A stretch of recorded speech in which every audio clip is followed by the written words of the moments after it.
Opening scene. Meet Lynn Rivera, 35-year-old Latina woman living in Portland, Oregon. She's a single mother of two, a high school counselor, and a community advocate. Lena's life reflects her compassion, resilience, and faith.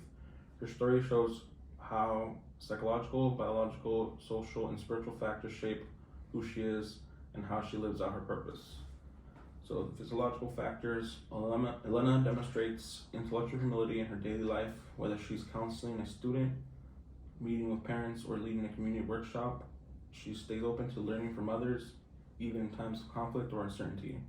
She's willing to admit when she doesn't have all the answers, using those experiences as opportunities to grow.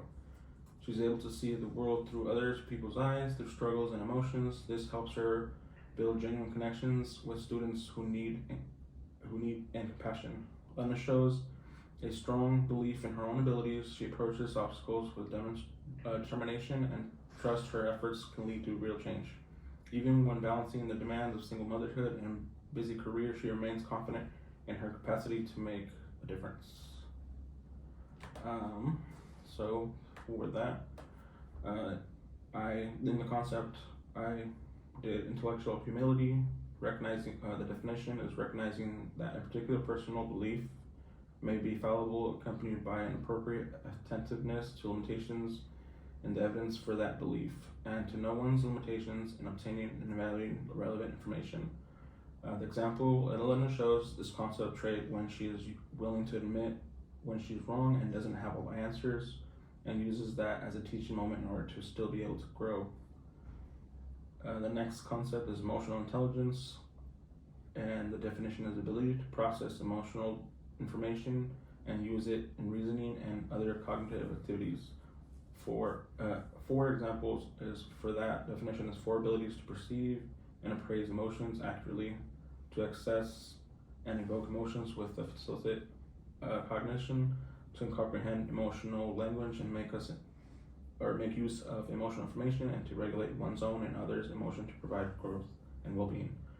For this concept trait, the example I said was she's able to see the world from another person's point of view, and is able to understand where they're coming from and what emotions and struggles they may be experiencing, and is able to make correct decisions given the fact that she's empathetic and showing compassion through their situation as a counselor and a community advocate.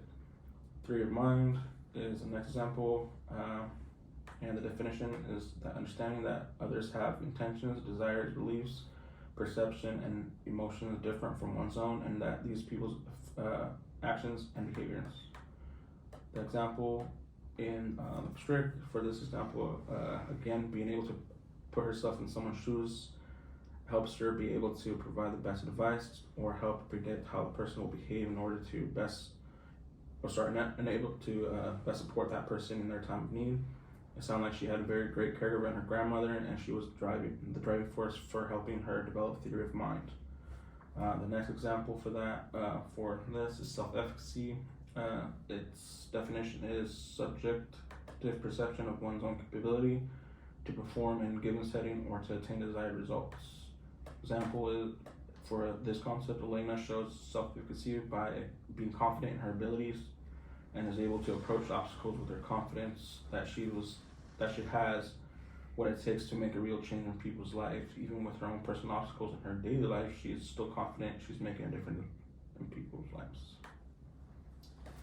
Biologically, Elena's temperament, which is the basic foundation of personality, plays a major role in her life. She's naturally sensitive and emotionally attuned to others' qualities that makes her an excellent counselor. However, this sensitivity can also make her more vulnerable to stress. She faces chronic stress balancing her responsibilities at home and work. This is often manifested by sweating, dry mouth, and shortness of breath.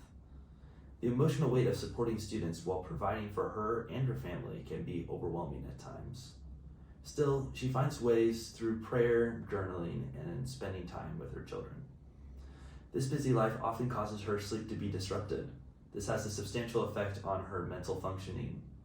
Late nights of grading papers or comforting a child leave her tired, which affects her focus and her mood. But even when exhausted, her commitment to life, her life's purpose, keeps her moving forward. This lack of sleep makes it difficult for her to always have a ready attention, a state in which cognitive resources are focused on certain aspects of the environment. Because she only has a limited capacity to attend to things, her tiredness causes her mind to wander, which can make it difficult for her to focus on the things life throws her way. All right, socially, Elena practices authoritative parenting. This is where the parent or caregiver encourages the child's autonomy, yet still places certain limits on their behavior. She raises her children with warmth and structure, setting clear expectations while also providing emotional support. This approach helps her kids develop confidence and resilience.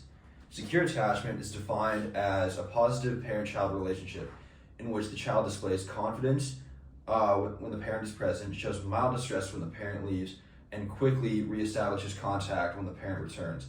Elena's foundation of trust comes from a secure attachment she formed with her grandmother growing up. Her grandmother's love and guidance taught her what it means to feel safe and valued, shaping how she builds relationships with others. Socioeconomic status is defined as the position of an individual or group in the on the socioeconomic scale, which is determined by a combination of social and economic factors such as income, amount and kind of education, type and prestige of education, type and prestige of occupation, and place of residence. Her socioeconomic background also influenced her journey. Growing up in a low-income household, this taught her the value of hard work and perseverance. Today, she lives in a middle-class neighborhood, grateful for the stability she's built, yet aware of the challenges her community may face. Nature versus nurture is the differences between people are examples of runaway feedback loops of genes by environmental interaction. Elena grew up in a low-income household. This caused her to develop an excellent money management skills that allowed her to climb out of poverty. She now teaches these same skills to her kids, even though they do not need to know them to survive. Spiritually, at the core of Elena's life is her faith and journey. She views her work not just as a job, but as a calling, a way to serve others and live out her faith daily. Whether she's guiding a student through a crisis or volunteering at church, Elena sees each moment as opportunity to honor God and help others find hope. Closing scene, Elena Riviera's story reminds us how connected the mind, body, and spirit truly are. Her psychological strengths help her navigate challenges. Her body affects how she handles stress and energy. Her relationships give her love and support, and her faith gives her direction and meaning.